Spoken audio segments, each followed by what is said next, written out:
Obrigado, pastor. A paz do Senhor, igreja. Se você tem Bíblia, abra mais uma vez esta noite. Abra no Evangelho de João. João capítulo 9. 7 versículos apenas.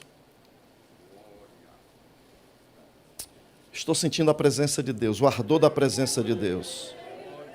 Xalabaharasuminácia. Versículo 1 diz assim: E passando Jesus, viu um homem cego de nascença. E os seus discípulos lhe perguntaram, dizendo: Rabi, quem pecou, este ou os seus pais, para que nascesse cego? Jesus respondeu: Nem ele pecou, nem os seus pais, mas foi assim para que se manifestem nele as obras de Deus. Convém que eu faça as obras daquele que me enviou, enquanto a noite vem, quando, tendo dito isto, cuspiu na terra e com a saliva fez lodo e untou com o lodo os olhos do cego, e disse-lhe: Vai, lava-te no tanque que significa Foi, pois, e lavou-se, e voltou. Espírito Santo, eu te adoro por tua bondade. Eu te adoro por tuas benditas oportunidades. Eu te adoro pelas benditas inclusões e exclusões no teu corpo. Eu te adoro, Espírito Santo, porque tu propicia a cada um de nós ricas manifestações e oportunidades de continuarmos fazendo a tua obra. Tu nos tem como instrumento teu. Cada um dos que aqui estamos somos canais, somos abençoados por estarmos em Cristo. Somos abençoados em sermos novas criaturas. Aqui estão os nossos companheiros no púlpito, pregadores, ensinadores, mestres. Senhor, todos eles certamente terem uma palavra para comunicar à tua igreja neste lugar. E certamente cada um falaria de maneira abençoada, com mestria, com graça, com ousadia, com muita autoridade, porque somos teus. Mas nós estamos aqui agradecidos, Senhor, humildemente, reconhecendo que és tu que faz isso. E é para a glória do nome de Jesus. E todos dizem: amém. Por favor, se assente. Eu me lembro que preguei aqui, naquele dia, eu falei o seguinte, eu li lá, no Salmo 103, versículo 14, Deus conhece a nossa estrutura e que se lembra que somos pó. Depois eu falei que Deus, em Gênesis, no capítulo 2, versículo 7, ele se inclinou, ele se curvou, moldou o barro, e quando ele moldou o barro, ele se levanta, sopra fôlego de vida, o homem se levanta já espírito, alma e corpo. Depois eu levei para o Salmo 113 e mostrei Deus se inclinando para ver, ele se inclina para ver o que está no céu e na terra. E depois nós pulamos aqui para o livro de João. E no livro de João, nós citamos aquela mulher pecadora que foi pega no ato adulterando, pegaram ela no ato de adultério, levaram ela, não levaram o homem, e quando Jesus estava ali, que levaram aquela mulher, Jesus ele apenas vê aquela situação e ele se curva 2 vezes. E ele escreve na terra 2 vezes. E Jesus, quando se levanta, ele lança uma sentença e diz: quem dentre vós não tiver pecado, que atire pedra nela. Ele se curva, continua escrevendo, depois a mulher, ele olha para a mulher. Então, uma vez ele se levanta para lançar a palavra de libertação. E a segunda vez, ele lança a segunda palavra de libertação, de perdão de pecados para aquela mulher. E depois nós fomos para João capítulo 17, na oração de Jesus. Ele está orando. E eu disse para vocês que acredito particularmente, prefiro acreditar, que ele era no Getsemane, onde Jesus ele estava orando pelos discípulos, por si mesmo, pelos discípulos e pela igreja.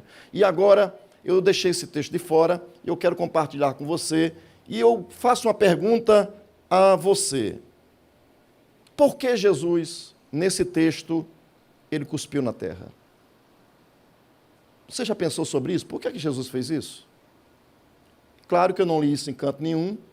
Provavelmente eu diria que são cogitações da minha cabeça, mas eu posso dizer para você também que isso chama-se inspiração ou iluminação do Espírito Santo. É o Espírito Santo que comunica as verdades a quem fala, a quem prega, a quem comunica, e o Espírito Santo me fez saltar aos olhos algumas verdades que eu quero comunicar para você. Eu não estou afirmando, eu estou apenas, vamos dizer assim, conjecturando, pensando com você, refletindo com você sobre razões pelas quais Jesus fez cuspe e colocou nos olhos daquele cego.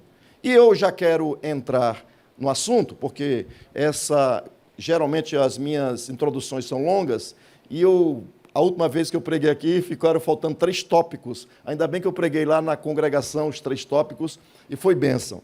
Bem, queridos, primeira coisa que eu quero que vocês entendam é que no Antigo Testamento não existe nenhum fato de abrir os olhos de cego.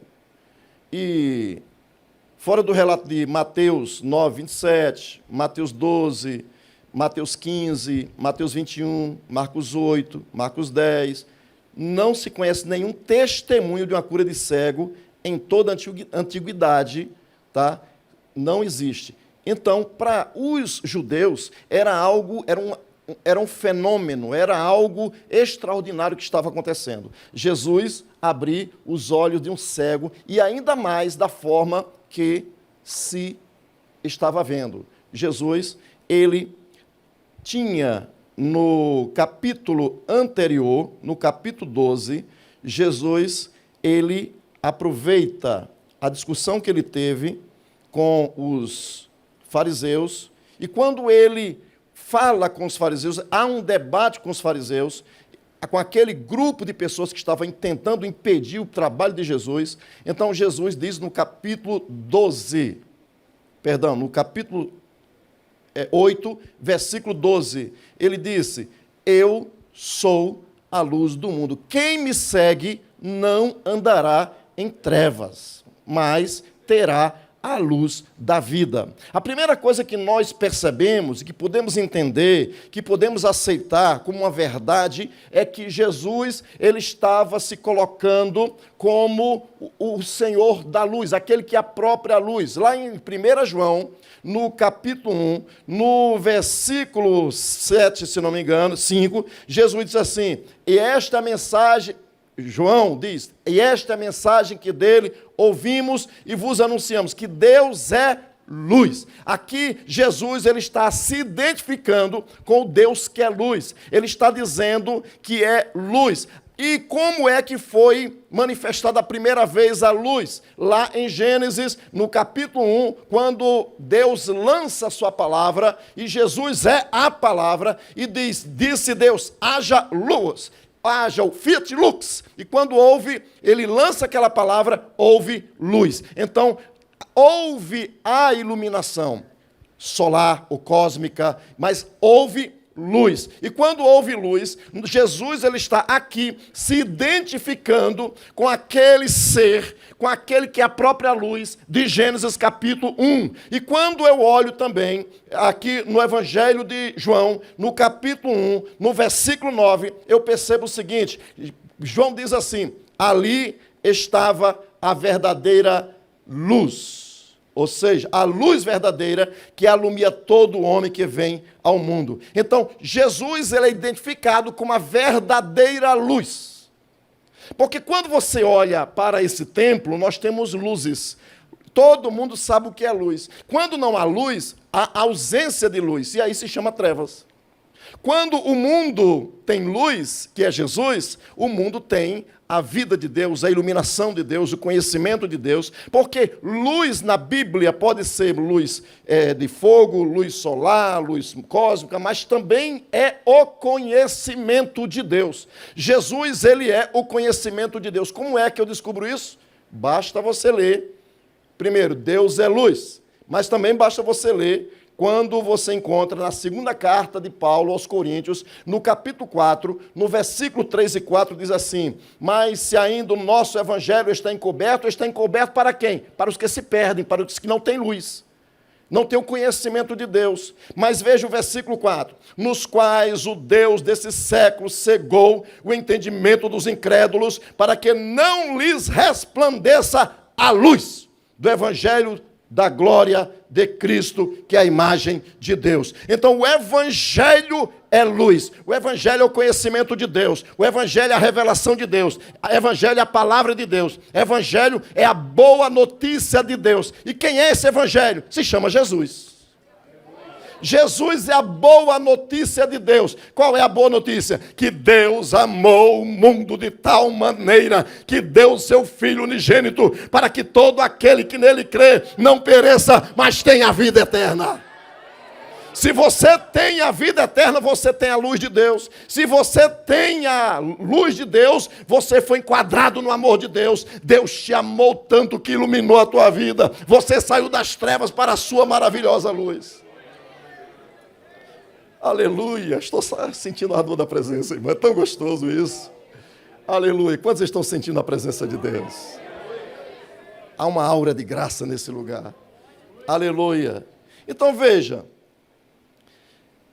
quando você olha para a luz, você vê que Jesus, ele veio nos resgatar, nos tirar, nos arrebatar das trevas, do pecado, da escravidão de Satanás. Sabe, meu irmão, você deveria ficar de joelho agradecendo a Deus de dia, de manhã, tarde e noite. Por quê? Porque você hoje tem a luz. Você não está mais em trevas. Você não vive mais perdido. Você não é mais filho da ira. Você não é mais filho da desobediência. Você não é mais filho de Satanás, filho do diabo. Você agora tem um Pai que é Deus, que é luz. Então Jesus, ele está se identificando com Gênesis. Jesus está se identificando e declarando aqui neste capítulo 9, que ele é a luz do capítulo 8, versículo 12. Quem me segue não andará em trevas. Veja, quem me segue, ele está falando isso com quem, pastores? Está falando com os discípulos agora. Eles, lá no capítulo 12, ele fala para os discípulos, na frente de todo mundo, está dizendo que fariseus, saduceus não seguiam, estavam em trevas. Mas quando nós chegamos aqui no capítulo 9, olha que coisa linda. No capítulo 9, ele viu um cego de nascença. E este cego de nascença não podia ver Jesus, mas Jesus podia ver ele. Os pecadores não conseguem enxergar Jesus, mas ele enviou o Espírito Santo para revelar Jesus. Os cegos, os pecadores não conseguem enxergar Deus, não conseguem ver Deus, não conseguem ser tocado, ou seja, se aproximar de Deus pelos seus méritos. Mas Jesus, passando, pode ver, enxergar e tocar. Isso é graça, meu irmão. Eu não posso por mim mesmo buscar salvação, mas Deus enviou o seu Filho ao mundo para que o mundo fosse salvo por ele. Eu não posso me aproximar de Deus pelos meus méritos. Mas tem uma coisa, Jesus é a verdadeira luz, e quando ele chega, as trevas vão embora. Esse é o primeiro ponto. Eu quero ser sucinto, ou seja, não me demorar muito, porque tem alguns pontos aqui que eu preciso caminhar. Depois, nós encontramos aqui, primeiro ponto é estar se identificando com a luz. Ele diz, eu sou a luz do mundo, quem me segue não andará em trevas, mas terá a luz da vida. Então, se no capítulo 12 ele é a luz, ele está provando agora, através de um ato miraculoso, que ele de fato é a luz do capítulo 12. E no capítulo 12, no capítulo 8, versículo 12, ele diz, eu sou luz, e todo mundo se escandaliza com isso. Então, nada melhor, pastor Rodrigues, do que demonstrar o que é luz. O que é que ele faz? Vai passando, tem um cego. Aquele cego, provavelmente, ele era muito conhecido naquela localidade. Provavelmente aquele cego era muito conhecido, porque deveria ser noite. E Jesus está se aproveitando desse momento. Alguns dizem que o capítulo 8 era a festa dos tabernáculos. No capítulo 10 é a festa da dedicação. Então, alguns querem dizer que esse texto está alinhado com o capítulo 12. Eu, particularmente, creio. E vai até uma parte do capítulo 10. E no capítulo 10, de uma parte do capítulo 10 em diante, começa a festa da dedicação e é outro argumento. E aí, preste atenção. Jesus, quando ele está passando, que ele vê aquele homem, ele precisa mostrar para os discípulos que eles estão seguindo, eles estão tendo a luz da vida, e agora eles estão seguindo essa luz, eles estão absorvendo, ou seja, estão sendo alcançados por essa luz, e eles precisam entrar na escola de Jesus. Ou seja, o discipulado de Jesus é teoria e é prática. O conhecimento de Jesus precisa ser experimental. E Jesus, ele chega aqui no capítulo 9, ele vê um cego de nascença, que coisa linda, um cego de nascença. E ele diz aqui, no versículo 5, enquanto estou no mundo, sou a luz do mundo. Eu sou a luz do mundo. E agora, como luz do mundo, eu vou abrir os olhos deste cego. Agora, Jesus, como é que tu vai fazer? Tu vai cuspir nos olhos dele? Tu vai cuspir na língua dele, como já fizeste antes? Não, agora eu vou fazer diferente. E agora, irmãos, olha atenção o versículo. E ele diz, convém que eu faça as obras daquele que me enviou enquanto é dia. A noite vem quando ninguém pode trabalhar. Enquanto eu estou no mundo, sou a luz do mundo. Tendo dito isto, o que é que ele faz?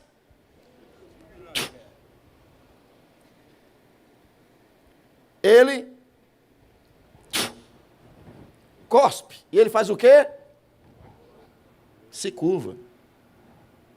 Ele está mexendo agora no pó da terra, juntando a saliva dele e fazendo lodo, barro.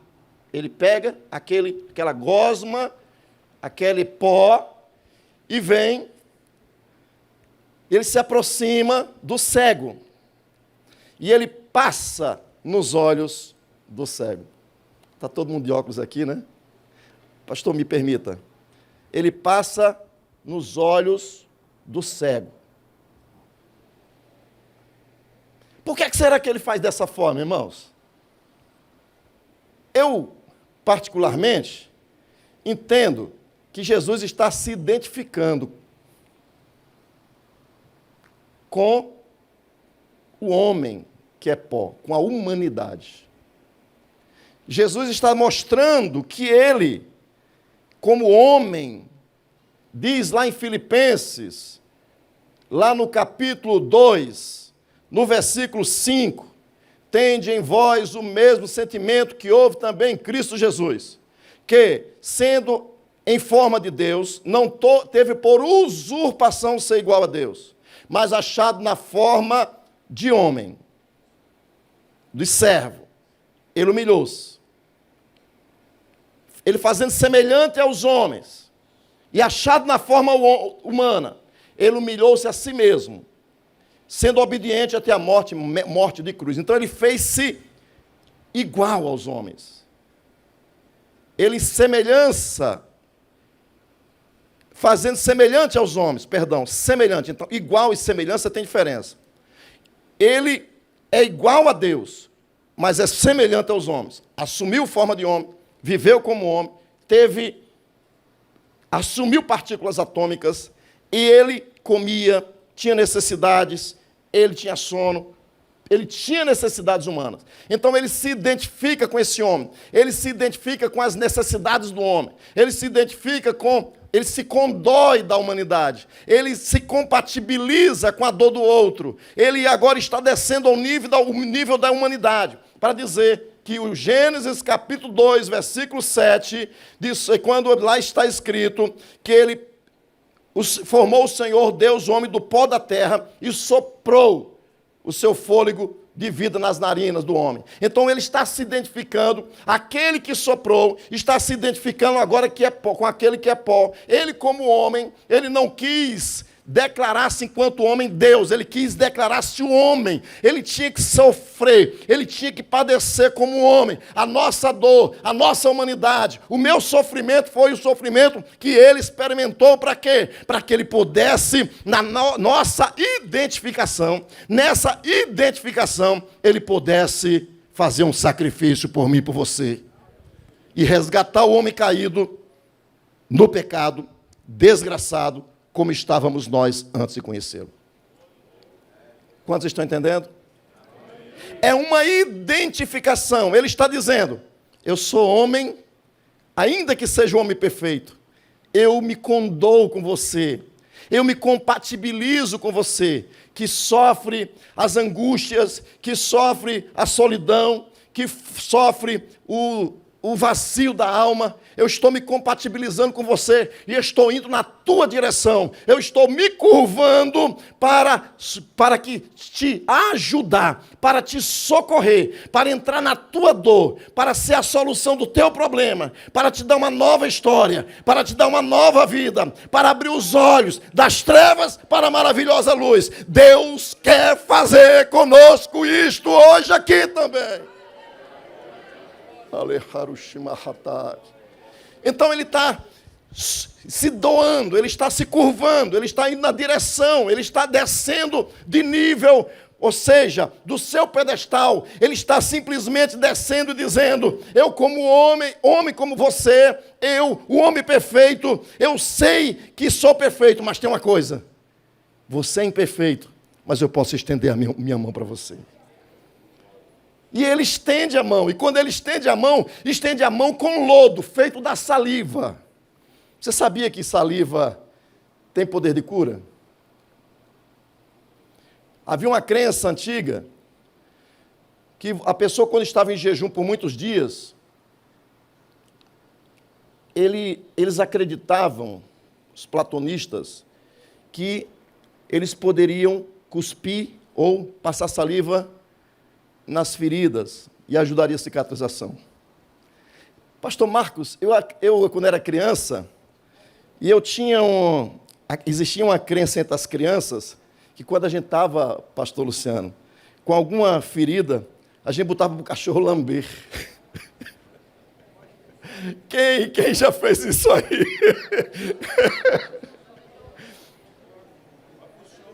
Funciona. Porque os anticorpos do animal têm um poder tremendo. Agora, irmãos, imagina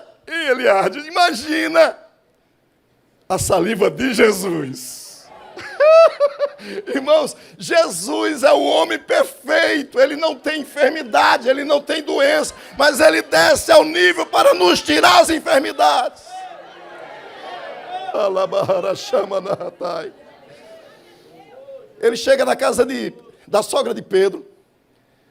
E chega lá, a sogra está enferma, com febre. Mateus capítulo 8. E ele chega lá, ele toca. E diz assim, e ela se levanta da sua febre, corpo mole, procrastinação devido à enfermidade. Se levanta e vai servi-lo. Aí diz o texto, versículo 8, para que se cumprisse o que for escrito pelo profeta Isaías, que diz, verdadeiramente ele tomou sobre si as nossas enfermidades e levou as nossas doenças. Meu irmão, ele desceu, se humanizou para levar. Ele desceu, se humanizou, se identificou para sofrer a nossa dor. E diz lá, em Pedro, capítulo 2, versículo 22, 24, por suas pisaduras, lembrando Isaías, por suas pisaduras, fomos sarados. Sabe, irmãos, se no cuspe de Jesus tem cura para o cego de nascença, imagina no corpo de Jesus espoliado, chicoteado para nos trazer cura, libertação, salvação. Aleluia, você está aqui abençoado. Efésios capítulo 1, versículo 3 diz, bendito Deus e Pai de nosso Senhor e Salvador Jesus Cristo, que vai nos abençoar, amém? Que nos abençoou. Isso aqui é passado, é presente ou futuro? Eita, gente, passado. Ele nos abençoou. Quando é que ele nos abençoou? Lá na cruz. Lá na cruz você foi abençoado por Cristo Jesus. O que é que eu tenho que fazer agora? Me identificar com Ele. O que é que eu tenho que fazer agora? Ter fé nele. O que é que eu tenho que fazer agora, pastor? Eu tenho que obedecer. Eu tenho que acreditar acreditar. Eu tenho que ter fé nele. Porque quando eu tenho fé naquilo que ele fez por mim na cruz do Calvário, o milagre se realiza aqui e agora. Diga graças a Deus. Pastor, e aqui eu vou inverter. Porque quando eu digo que ele se identifica conosco, na nossa humanidade, ele se identifica como ser humano perfeito, da mesma maneira, quando ele cospe, ele se curva, ele está se identificando com o Deus Criador, lá do Gênesis capítulo 2. Em Gênesis capítulo 1, versículo 26, diz que façamos o homem a nossa imagem conforme a nossa semelhança. É o Tselem Demut, no hebraico. Só que quando você olha no capítulo 2, Jesus se curva, junta pó, ele é especialista nisso, eu disse aqui outra vez, ele é especialista em juntar pó, ele junta o pó, e ele, certamente, eu disse aqui, usei uma figura de linguagem, eu disse que a liga foi, como diz Paulo, o vínculo da perfeição é o quê? É o amor. Então, ele com seu amor, ele liga. Eu poderia conjecturar aqui que ele fez cuspe, não poderia dizer, talvez, não sei, mas veja, ele junta o pó, molda um boneco, molda, e quando ele molda, ele sopra o fôlego de vida. Está ali Deus criando o homem. Agora veja que coisa interessante. Diz que todas as coisas foram feitas por ele. Isso é João, capítulo 1. Todas as coisas foram feitas por ele. E sem ele, nada do que foi feito se fez. Lá em Colossenses, diz que nele e por ele, ou seja, lá em Filipenses, Colossenses, não me lembro, fugiu da cabeça. Diz que ele é o princípio da criação de Deus. Diz que nele foram feitas todas as coisas, visíveis e invisíveis, quer sejam trono, principado, dominação. Tudo foi criado por ele e para ele. Então ele é o Criador, Jesus é o Criador. Jesus estava lá no Éden e agora, mais uma vez, Jesus está cuspindo, se curvando, moldando. É o Deus encarnado, é a palavra encarnada, vindo em socorro de um cego. Quem sabe você entrou aqui esta noite cego, quem sabe você entrou aqui com uma enfermidade, quem sabe você entrou aqui com suas debilidades, seus problemas, mas Jesus se curvou, mas Jesus, ele está se curvando mais uma vez em tua direção, para te ajudar, para te socorrer. Sabe o que me chama a atenção aqui? Eu vou colocar como versículo 4, o tópico 4. É que, quando Jesus faz isso, Jesus está declarando que se importa com a humanidade. Então, o quarto tópico poderíamos colocar assim: Jesus se importa com a humanidade. Jesus se importa com a criatura. Jesus se importa com a sua criação. Jesus, ele está interessado na sua criação. Não pense você que pelo fato de você estar vivendo o problema, Deus se esqueceu de você. Não, meu querido. Papai pode se esquecer de você. Mamãe pode se esquecer de você. Marido pode te abandonar. Mulher pode te abandonar. Filho pode te abandonar. Mas tem uma coisa: Jesus não te abandona. Ele nos amou. A Bíblia diz que Deus amou o mundo de tal maneira que deu seu próprio Filho unigênito, para que todo aquele que nele crê não pereça, mas tenha a vida eterna. Romanos capítulo 5, versículo 8, diz assim: Deus prova o seu próprio amor para conosco, em que Cristo morreu por nós, sendo nós ainda pecadores. Ele está interessado em você. Deus não está interessado em coisas. Deus está interessado em pessoas. Você tem valor para o Senhor. Ainda que você seja pó e cinza, ainda que a humana, ou seja, vamos dizer assim, ainda que não valhamos nada, mas Ele dá valor a você. Ainda que não tenhamos nada que possa agradar a Deus, mas você é criação dele, ele se importa com você, ele valoriza você, ele quer dar para você valor, o valor que você merece, ainda que não tenhamos o valor que ele nos dá, mas ele valoriza porque você e eu somos dele. Nós pertencemos a Ele, desde Gênesis capítulo 1 e capítulo 2, assim como Apocalipse, o plano é um só, é o projeto de Deus, a redenção da humanidade, a redenção da humanidade caída, da terra caída, a redenção de todas as coisas. Por quê? Porque nós somos dele, estamos retornando para Ele. Então ele está aqui mostrando que a vontade dele é a mesma. Ele quer que você domine, como diz lá, dominai.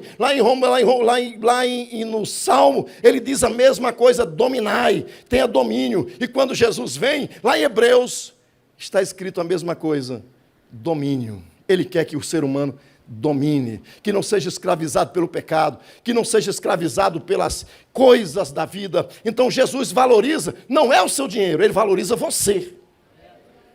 Não é o seu dízimo, o seu carro, não, isso só tem valor se o teu coração for dele, porque se o teu coração, se o meu coração for dele, então tudo que você tem é dele, e ele valoriza as motivações da nossa alma, do nosso coração.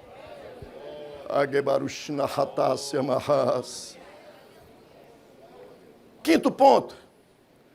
Jesus, eu estava lendo, não sei se foi William Barclay, eu estava lendo William Barclay, e William Barclay, ele fala que Jesus usou metodologias humanas para se identificar como bom médico. Eu, particularmente, estou discordando disso, ainda que eu não seja doutor em nada, mas eu estou discordando disso para dizer que a metodologia de Jesus é a do Espírito Santo. Se existe uma metodologia em Jesus, é a metodologia de Deus, é a metodologia do Espírito Santo. Como é que eu sei disso? Lá em Atos capítulo 10, versículo 38, está escrito lá, quando Jesus... E aqui, eu estou tentando me puxar aqui o fio da meada do versículo, porque está aqui dentro, mas tem hora que parece que não sai. Está escrito que Deus ungiu a Jesus de Nazaré com o Espírito Santo e com poder, o qual andou fazendo bem e curando a todos os oprimidos do diabo. Por quê? Porque Deus era com ele. Então, a metodologia de Jesus é a metodologia do Espírito Santo. Ele foi guiado para o Jordão pelo Espírito Santo. Ele sai do Jordão cheio do Espírito Santo. Vai para onde? Para o deserto, guiado pelo Espírito Santo. Quando ele chega no Espírito, lá no deserto, ele fica 40 dias sendo tentado por Satanás. Porque lá em Mateus diz que é só depois que ele é tentado. Mas lá em Lucas diz que ele é tentado 40 dias. Quando ele termina a sua prova, guiado pelo Espírito Santo, ele retorna guiado pelo Espírito Santo. E quando ele chega, ele vai na sinagoga, e dá um livro para ele. Ele encontra no livro a passagem de Isaías. Termina de ler o projeto do Messias para a humanidade, para Israel e depois para a humanidade, porque ele veio para o que era seu, os seus não receberam. Mas a todos quanto receberam, deu-lhes o poder, deu-lhes o direito de serem chamados filhos de Deus, a saber os que creem no seu nome. Quando ele termina de ler, ele, mais uma vez, enrola o livro, entrega ao chefe da sinagoga e diz: hoje se cumpriu esta escritura. A metodologia de Jesus, ele está se dizendo para aqueles homens, para aquele grupo, para os seus discípulos, para aqueles que estavam ali, para aqueles cegos, para os fariseus, para todos que estavam naquele lugar, que existe uma metodologia que é diferente e que só dá certo para aquele que segue a Jesus.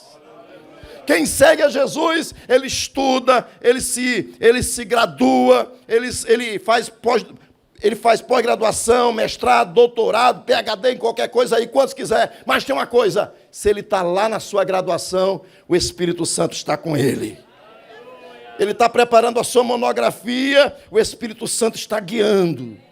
Ele vem pregar, o Espírito Santo está guiando. Fala isso, fala desse jeito. A minha igreja precisa ouvir isso. Vamos fazer um projeto. Ah, pastor, vamos fazer um projeto aí para o jovem, pastor. Porque eu vi ali, eu fui num Descende, e eu fui lá e foi lindo, pastor, foi desse jeito. Vamos fazer do jeito de lá, pastor. Meu irmão, o Espírito Santo está te guiando para fazer desse jeito?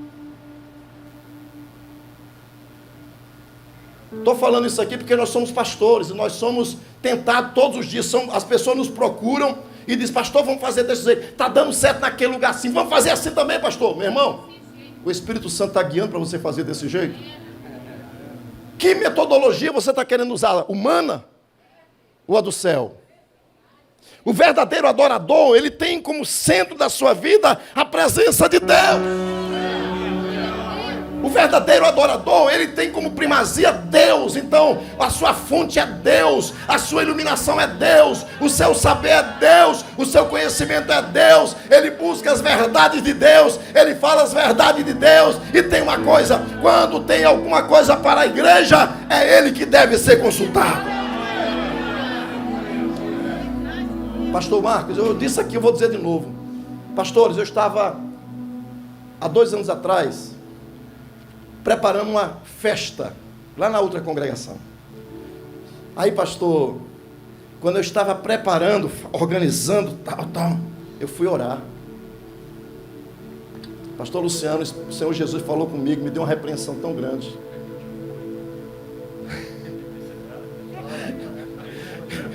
Quando eu estou lá orando, o Senhor falou comigo, irmãos, e disse, é assim que se deve fazer? É assim que se deve fazer? Ele perguntou para mim, é assim que você age comigo? Eu disse, mas Senhor, como? Você prepara as festividades junto com o povo, prepara tudo, e depois que está tudo pronto, você me chama para ser uma cereja de bolo? Irmãos, eu chorei muito, irmãos. Eu chorei, me arrependi, porque a gente está fazendo isso nas igrejas, em nossa comunidade de fé. A gente organiza, planeja, vai ser desse jeito, vai ser assim, vai ser assado. E quando a gente está tudo prontinho, aí a gente vai orar para Jesus abençoar. E Jesus falou isso, você prepara tudo, depois você me chama para abençoar o que você acha que deve ser. Irmão, se a igreja de Jesus, ele tem uma metodologia para trabalhar. Se a igreja é de Jesus, nós temos que consultar o Senhor da igreja. O noivo precisa continuar sendo noivo e dirigir a tua vida, pastor. Consulte ao Senhor, porque Ele quer dar direção para a sua vida.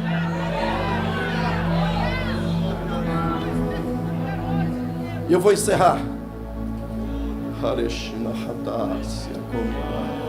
Irmãos, no versículo 7, diz assim, e disse-lhe, vai, lava-te no tanque de Siloé. Que significa? A palavra Siloé quer dizer enviado, o enviado. Havia um tanque, havia um açude, 701 a.C., e havia ali uma fonte, um filete d'água. Só que quando era na época da guerra,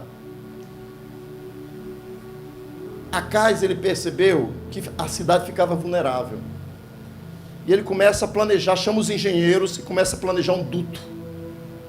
E ele começa a cavar dentro da rocha, seguindo o fio, eita Jesus, aqui tem coisa, hein? Ele vem seguindo, cavando de acordo com o veio d'água. E os outros começaram a cavar de lá. Um cava de fora e outro cava de lá. Isso aqui tem coisa, não tem não? Nós precisamos começar a cavar os veios de Deus, as fontes de Deus. Nós precisamos cavar. Isso aqui dá outra pregação, hein? Quem é pentecostal, quem é penteca aí dá.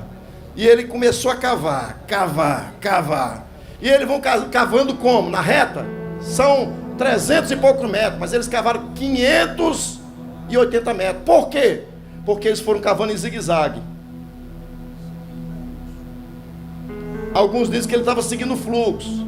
Outros dizem que ele cavou pensando na escavação, que havia as instalações, o templo, havia algumas coisas ali. Então eles estavam mudando, ou seja, mas eu acredito que ele estava buscando, seguindo o veio, o fluxo da água. Porque se existia um fluir de água ali, eles tinham que ir atrás da água, porque a água continuava a ser ali, buscando aquele fio da água. E quando chegou no dado momento, eles se encontraram. Então foi daquele duto, daquela água, que Siloé, o enviado, deu origem àquela fonte de água, e deu aquele, vamos dizer assim, aquele tanque. Jesus chega exatamente no lugar chamado o enviado, faz lodo, ele cospe, faz lodo, passa nos olhos e diz: vai lá, aonde? No enviado. Ele desce lá, pega a água, lava os olhos e volta vendo. Voltou vendo. O que é que Jesus está dizendo aqui? Se existe uma fonte de água que é designada enviado, eles estão apontando para mim. Eu sou o verdadeiro enviado. Eu sou o Messias que havia de vir. Eu sou o verdadeiro enviado. Ele é o verdadeiro enviado para socorrer o cego. Ele é o verdadeiro enviado para socorrer o carente. Ele é o verdadeiro enviado para socorrer o pobre. Ele é o verdadeiro enviado para socorrer aquele que está acamado. Ele é o verdadeiro enviado para socorrer a tua vida esta noite.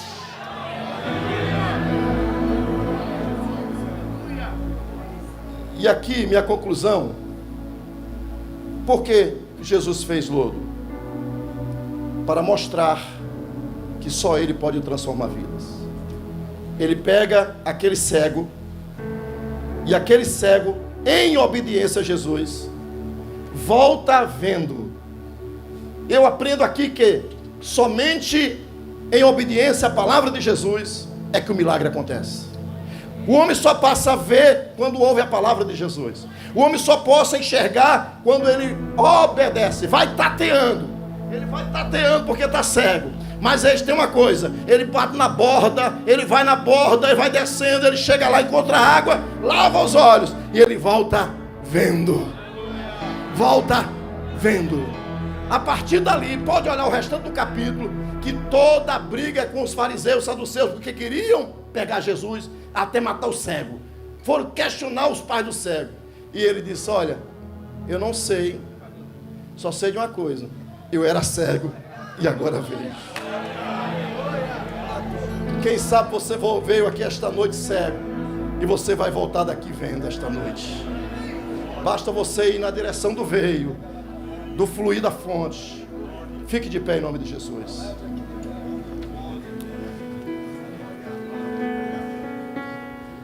Me ajude agora em oração. Seja, me ajude. Eu ainda poderia falar aqui do trabalho, luz, trevas. Nós estamos numa batalha espiritual. Nós estamos numa batalha espiritual. Jesus está falando de uma batalha, luz e trevas. É batalha espiritual. Jesus está falando do trabalhar de Deus. No capítulo 9, no versículo 4, ele diz: eu trabalho. Mas no capítulo 20, versículo 21, Jesus diz assim: vós. Então ele está botando no plural. Aqui é no singular. Eu, por enquanto sou eu. Mas haverá um tempo que será vós. Quem sabe chegou a sua vez. Você que veio aqui esta noite, está afastado do Evangelho. Você que não serve a Jesus, veio para cá, quem sabe cego, mas vai sair daqui enxergando. Onde está a primeira pessoa que deseja entregar a sua vida para Jesus? Sai do seu lugar.